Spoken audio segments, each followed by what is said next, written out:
Hi there, I'm Davey Cretin for Cretin Classics.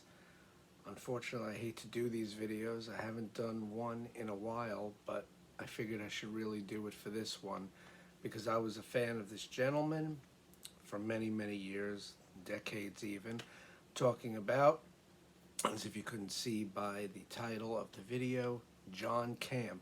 Spells his name Jon. Jon Camp played bass guitar with Renaissance from 1972 to about 1986 or so. And he was on every studio record from 1972's Prologue, the first with the quote-unquote classic lineup, all the way through 1983's Timeline. So Jon Camp was a singer, songwriter, and a bass guitar player. He also played great Taurus bass pedals, keyboards. Guy could do anything, consummate professional. Also, when time allowed in the 70s and the early 80s, he played bass guitar in his friend Roy Wood's band, and everyone knows Roy Wood from the early ELO records and, of course, The Move and Wizard, so they were really good friends. Now, Jon Camp's instrument of choice was the Rickenbacker bass guitar. And in a band like Renaissance, with only acoustic guitar, very little lead guitars, his bass guitar work always shone right through, and you heard it in the mix. Much like, I guess the closest touchstone would be Chris Squire from Yes, where you always heard those deep, rich bass tones. Same thing in Renaissance with Jon Camp.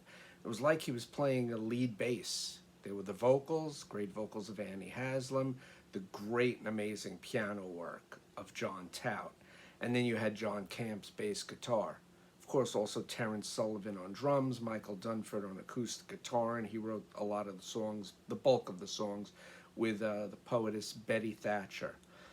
And unfortunately, a lot of these people are gone. The only ones left from this classic lineup of Renaissance now are Annie Haslam and the drummer, percussionist Terence Sullivan. The only ones with us. Everyone else has passed. Even Betty Thatcher passed away.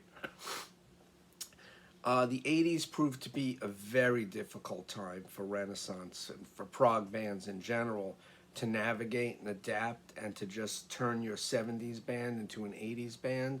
And the only real bands that did it with any success were Yes and Genesis, and Yes and Genesis sort of reinvented themselves. Renaissance tried. They tried to go from that classical, Baroque, prog-infused rock and roll to new wave, but it just didn't work out.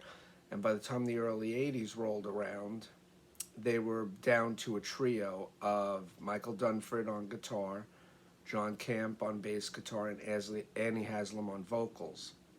And they had other players with them, including drummer Ian Mosley, who would eventually go on to play with Marillion. But the records didn't sell. Camera, Timeline. They tried to hold a bit of the old Renaissance sound with the new 80s type keyboard production tropes, and it just didn't work, and sales weren't good. They lost their record label deal. And without a record label to put out new music, the band floundered, unfortunately. So after trying their hand unsuccessfully at synth pop, Renaissance found themselves without a record deal. Things came to a head in 1986 with the three principals that I mentioned. Camp, Dunford, Haslam went their separate ways. It must have been a rough split for the band because the normally soft-spoken Jon Camp never played with his other members of Renaissance again.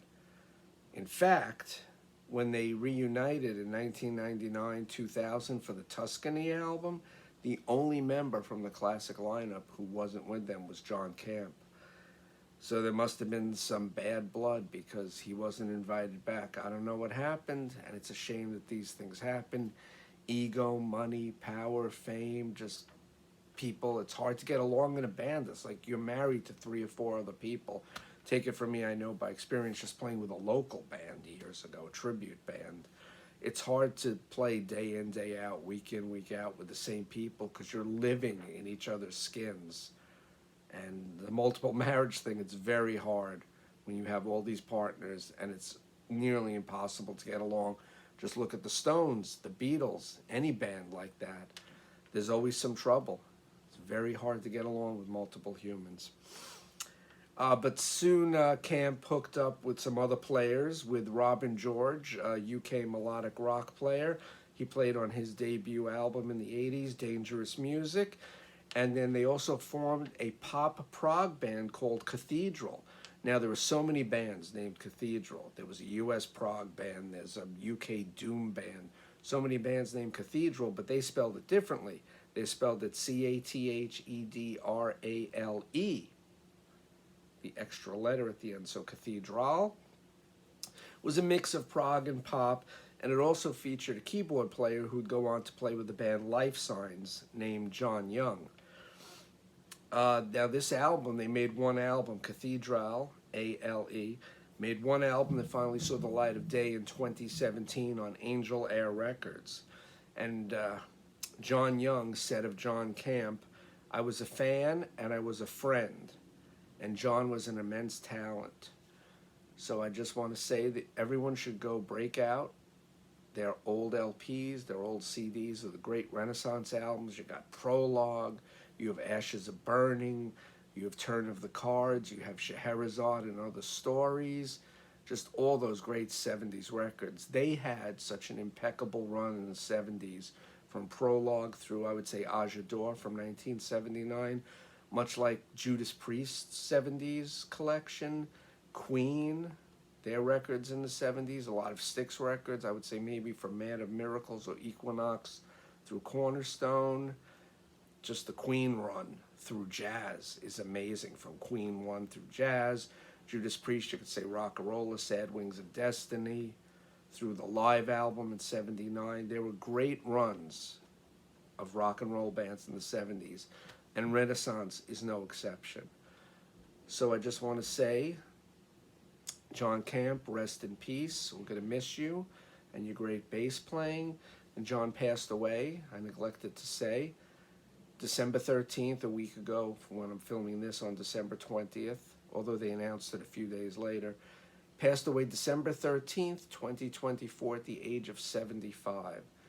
So rest in peace, Jon, and I want to wish my condolences to his family and his friends, all the musicians who ever played with him, who made him what they were.